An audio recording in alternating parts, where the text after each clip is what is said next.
Hello, welcome student. Welcome to the Divya Sharma Pharmacy. I am Sakshi Sharma and I am M Pharma in pharmacology. Today I am going to teach you about digestant and carminative. अब आज हम पढ़ेंगे डाइजेस्टेंट और carminatives क्या होते हैं, what are the main roles and what are the main functions of digestant and carminative with examples.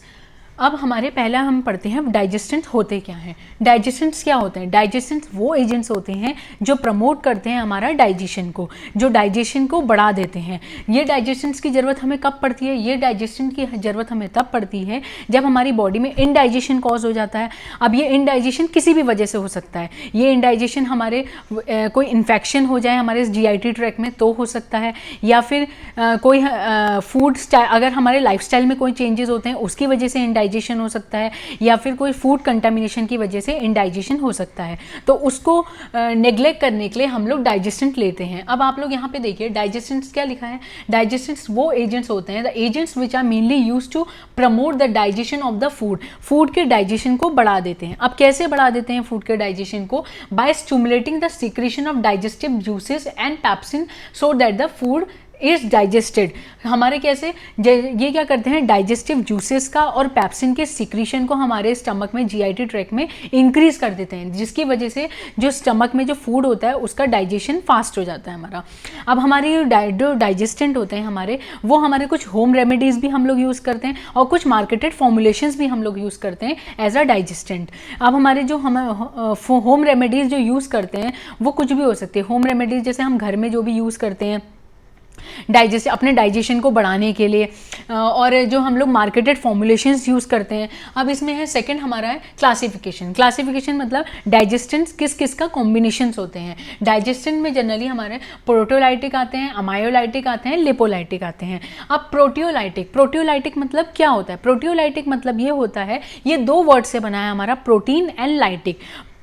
Proteo means protein and the lytic mean lysis, in which the lysis of the breakdown of the proteins occur. And the second one is amyolytic. Amyolytic is amylase. Amylase is an enzyme. ये जो proteolytic, amyolytic and lipolytic है, these are the enzymes. ये हमारे enzymes होते हैं.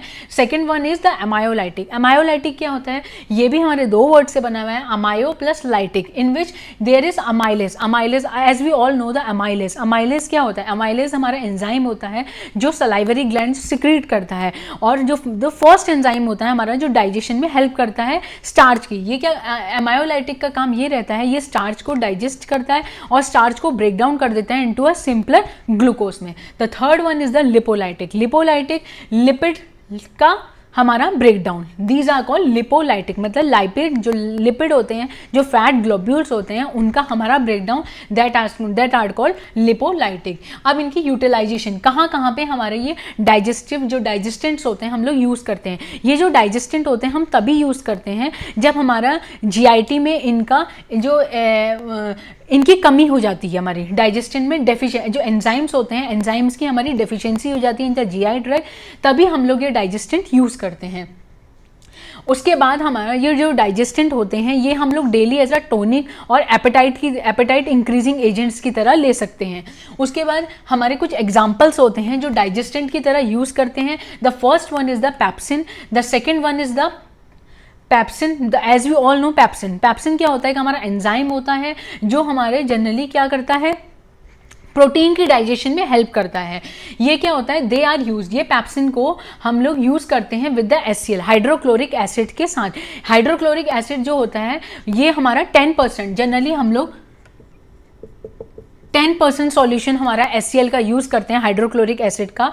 As we all know hydrochloric acid is mainly use as a antiseptic and they are mainly use to digest the food. जो हमारे food में जितने भी माइक्रो ऑर्गेनिज्म प्रेजेंट होते हैं उनको भी किल करने में HCl हमारा यूज़ होता है. जो पैप्सिन होता है, पैप्सिन को they are use along with the HCl. जो HCl गैस्ट्रिक में जो HCl प्रेजेंट होता है हमारा, या एक्सटर्नली हम लोग HCl को लेते हैं, उसको पैप्सिन के साथ यूज़ करते हैं. अब ये HCl जो होता है वो जो हमारा होता है ये जनरली 10% सॉल्यूशन का हम लोग लेते हैं. इसको डाइल्यूट करते हैं, डाइल्यूटेड फॉर्म बनाते हैं, और then we have to consume that HCl. तो पैप्सिन क्या हो गया, they are used along with the HCl. HCl के साथ यूज करते हैं इन द गैस्ट्रिक. आप कौन सी कंडीशन में यूज करते हैं, एकाइलिया. अब ये एक टर्म होती है हमारी अकाइलिया। अकाइलिया क्या कंडीशन होती है? अकाइलिया एक ऐसी कंडीशन होती है जिसमें हमारा जो गैस्ट्रिक एसिड का, जीआईटी में जो गैस्ट्रिक एसिड का सिक्रीशन होता है वो बहुत डिक्रीज हो जाता है। उस कंडीशन को बोलते हैं हम अकाइलिया। और अकाइलिया कंडीशन में ही हम लोग पेप्सिन को लेते हैं। ये क्या करता है पेप्सिन? HCl के साथ मिलके गैस्ट्रिक एसिड का सिक्रीशन को बढ़ा देता है, जो हेल्प करता है हमारा डाइजेशन ऑफ फूड में। उसके बाद हमारा अकाइलिया। अब ये अकाइलिया किस किस वजह से हो सकता है? ये अकाइलिया जो होता है ये किसी भी वजह से हो सकता है, due to atrophic gastritis, gastritis, carcinoma and anaemia. अब मैं आपको बताती हूँ एट्रोपिक गैस्ट्राइटिस होता क्या है। एट्रोपिक मीन्स होता है जब हमारे सेल में, जो हमारे सेल्स होते हैं उसमें श्रिंकेज हो जाती है, हमारी सेल का जो साइज होता है बहुत स्मॉल हो जाता है, उसको बोलते हैं एट्रोपिक। एंड गैस्ट्राइटिस एक ऐसी कंडीशन होती है इसमें गैस्ट्रिक एसिड का जो सिक्रीशन होता है वो बहुत डिक्रीज हो जाता है। तो एट्रोपिक गैस्ट्राइटिस की वजह से अकाइलिया कंडीशन हो सकती है हमारी। दूसरी होती है गैस्ट्रिक कार्सिनोमा। गैस्ट्रिक कार्सिनोमा क्या कंडीशन होती है? गैस्ट्रिक कार्सिनोमा वो कंडीशन होती है इसमें कैंसर्स प्रोड्यूस हो जाता है, हमारा गैस्ट्रिक सेल्स जो होते हैं हमारे, गैस्ट्रिक जो स्टमक में जो जीआई ट्रैक्ट होता है वहां पे कैंसर कॉज हो जाता है, जिसकी वजह से गैस्ट्रिक कार्सिनोमा हो जाता है।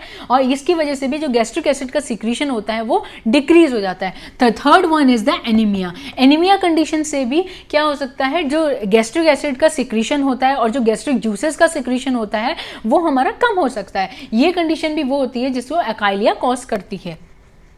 The second one example is the pepsin. अब पेप्सिन क्या होता है? पेप्सिन एक प्रोटियोलाइटिक एंजाइम होता है जो हमारा, जो किससे, कहाँ से मिलता है हमें? Unripe papaya. जो अनराइप पपाया होते हैं, कच्चे पपीते होते हैं, उनसे हम लोग को ये पेप्सिन मिल सकता है। और ये भी हमारा एज अ डाइजेस्टेंट यूज करते हैं, मतलब जो डाइजेशन को इंक्रीज कर देते हैं। हमारी बॉडी में अगर, हमारे स्टमक में अगर फूड है तो अगर वो उस फूड को क्या करेंगे, उस फूड के डाइजेशन को इंक्रीज कर देंगे। ये होते हैं हमारे pepsin. The third one is the pancreatin. ये पैनक्रिएटिन बहुत इंपॉर्टेंट होते हैं। ये पैनक्रिएटिन क्या होते हैं? पैनक्रिएटिन मतलब यहीं से आपको पता चल रहा है कि इसमें क्या इन्वॉल्व हो रहा है? पैनक्रियाज इन्वॉल्व हो रहे हैं हमारे, पैनक्रिएटिक एंजाइम्स यूज हो रहे हैं हमारे।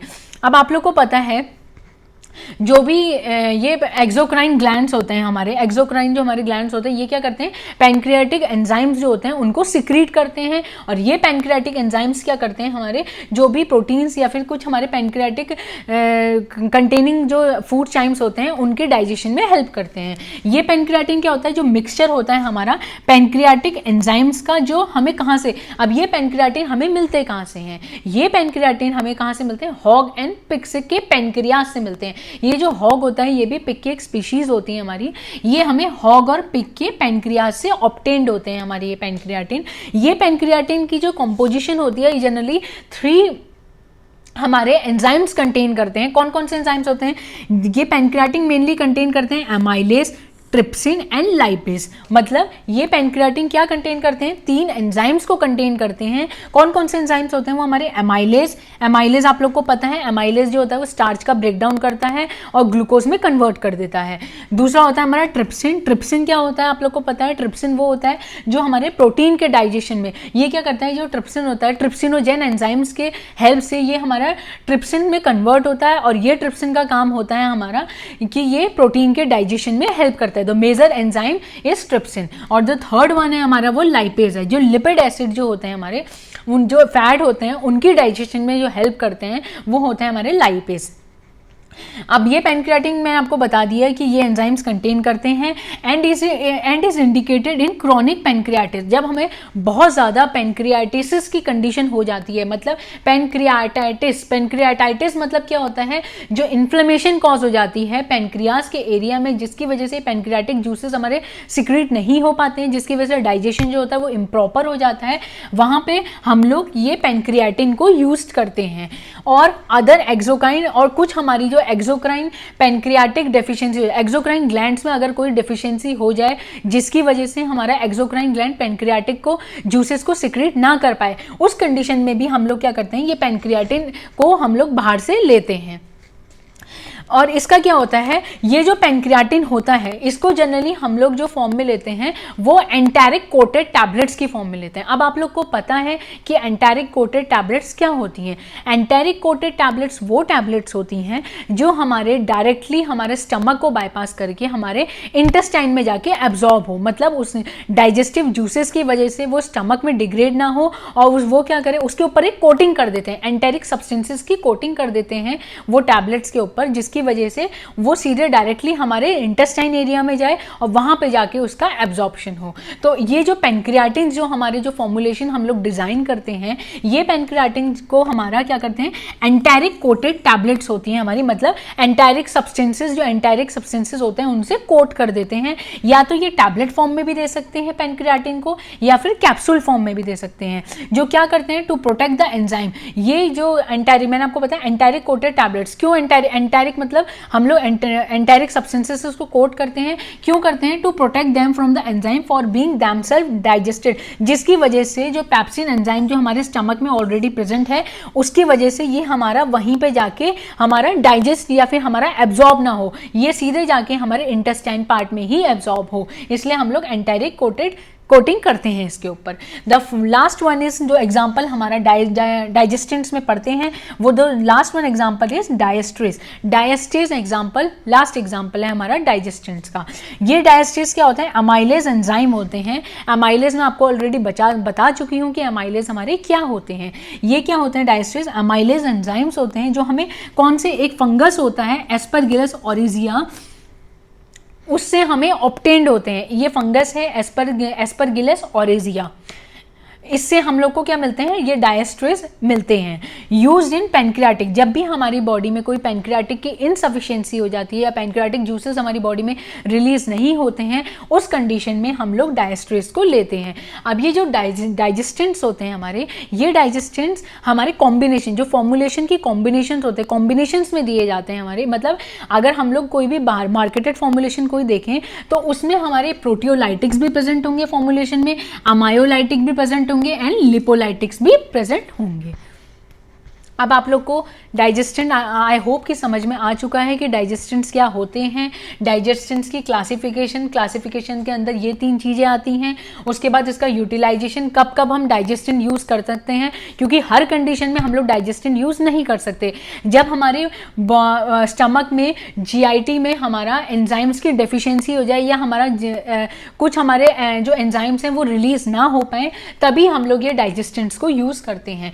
अब मैंने आपको बता दिया इसके एग्जाम्पल्स मैंने आप लोग को बता दिए हैं, कौन कौन से एग्जाम्पल्स हम लोग यूज़ करते हैं। जैसे पैप्सिन हो गया, पैप्सिन हमारा एकाइलिया कंडीशन में यूज़ करते हैं। एकाइलिया मैं आपको बता चुकी हूँ, एकाइलिया कंडीशन वो कंडीशन होती है जब हमारा जो हमारा स्टमक होता है वो इनसफिशिएंट हो जाता है गैस्ट्रिक के सिक्रीशन के, जो गैस्ट्रिक जूसेस का सिक्रीशन नहीं हो पाता है हमारे स्टमक में, उस कंडीशन को हमारा एकाइलिया कंडीशन बोलते हैं। उस कंडीशन में हम लोग ये यूज़ करते हैं पैप्सिन। दूसरा हो गया दूसरा हो गया हमारा पैप्सिन हमें ये होता है, ये भी एक प्रोटियोलाइटिक एंजाइम होता है जो अनराइप, जो पपाया होते हैं उनसे हमें मिलता है ये, और ये भी हमारा डाइजेशन को बढ़ा देता है। The third one is pancreatin, जो मैं आपको बता चुकी हूँ, and the fourth one is डायस्ट्रेस।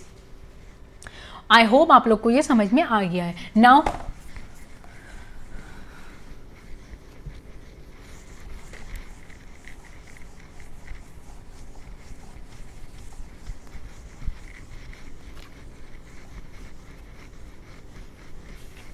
Now I will teach you the carminative. What are carminatives? Carminatives होते क्या हैं?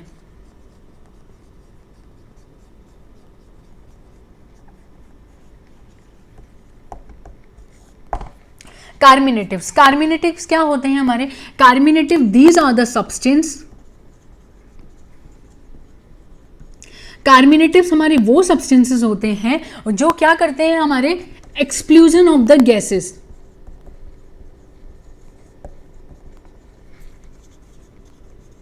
from the stomach.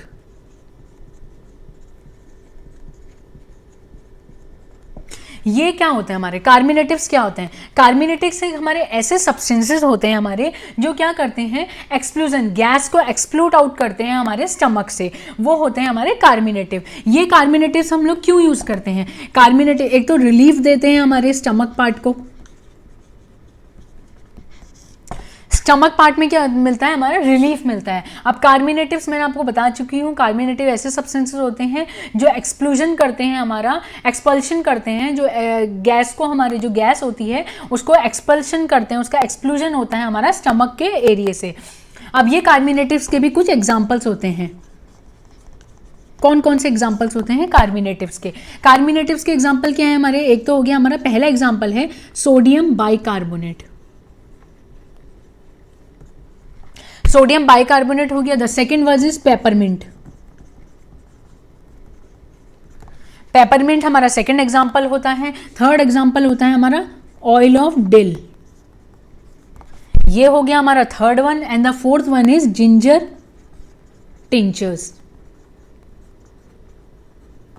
ये हमारे होते हैं 4 एग्जाम्पल जो हम लोग कार्मिनेटिव्स की तरह यूज करते हैं। अब हमारा इनकी क्या होती है, अपनी अपनी कंसंट्रेशन होती है। पहला हो गया हमारा सोडियम बाइकार्बोनेट। सोडियम बाइकार्बोनेट हमारे जनरली 0.6 से 1.5 ml की कंसंट्रेशन में लिया जाता है। उसके बाद होते हैं हमारे पेपरमिंट। पेपरमिंट जो होता है वो हमारा 0.06 से 0.1 ml कंसंट्रेशन में लिया जाता है, जो हमारा होते हैं पेपरमिंट। जो हमारे थर्ड वन होते हैं हमारे ऑयल ऑफ डिल, इसको भी 0.06 से 0.2 ml तक कंसंट्रेशन में हमारा ऑयल ऑफ डिल को लिया जाता है। और जो थर्ड फोर्थ वन होते हैं जिंजर टिंचर, ये हमारे 0.06 से 0.1 ml तक की कंसंट्रेशन में लिया जाता है। मतलब ये 4 एग्जांपल्स हमारे कार्मिनेटिव्स के हो गए। पहला है हमारा सोडियम बाइकार्बोनेट, दूसरा है हमारा पेपरमिंट, तीसरा है हमारा oil of dill, then the fourth one is ginger tincture. ये 4 एग्जांपल्स आपके कार्मिनेटिव्स के हो गए। अब ये कैसे फंक्शन करते हैं मैं आपको वो बताती हूँ।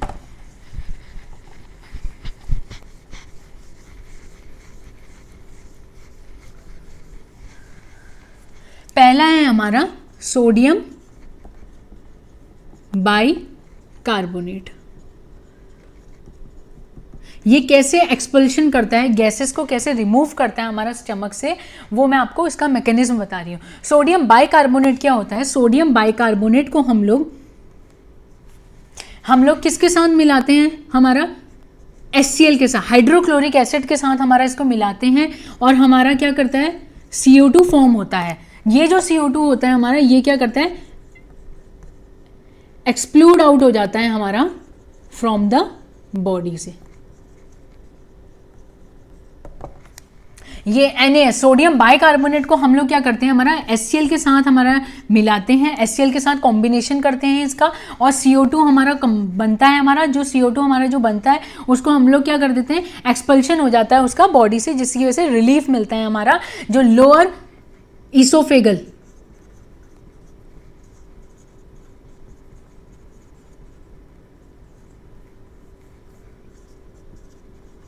जो स्टमक का लोअर इसोफेगल पार्ट होता है वहां पे रिलीफ कॉज होता है सोडियम बाइकार्बोनेट्स लेने से। उसके बाद मैंने जो आपको दूसरे एग्जांपल्स बताए थे, दूसरा बताया था मैंने oil of dill, third one is peppermint oil,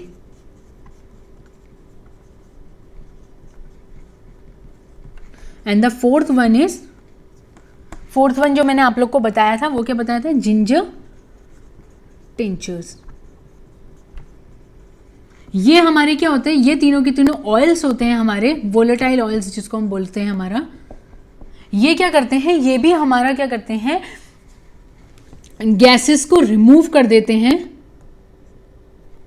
remove the gases from the stomach. ये भी हमारा स्टमक से जो गैसेस होती हैं उसको रिमूव करने में हेल्प करते हैं हमारा। अब आप लोग को, आई होप आप लोग को डाइजेस्टेंट और कार्मिनेटिव दोनों समझ में आ गया हो। अगर आपको इसमें कोई भी प्रॉब्लम लगती है तो आप लोग कमेंट सेक्शन में बता सकते हैं।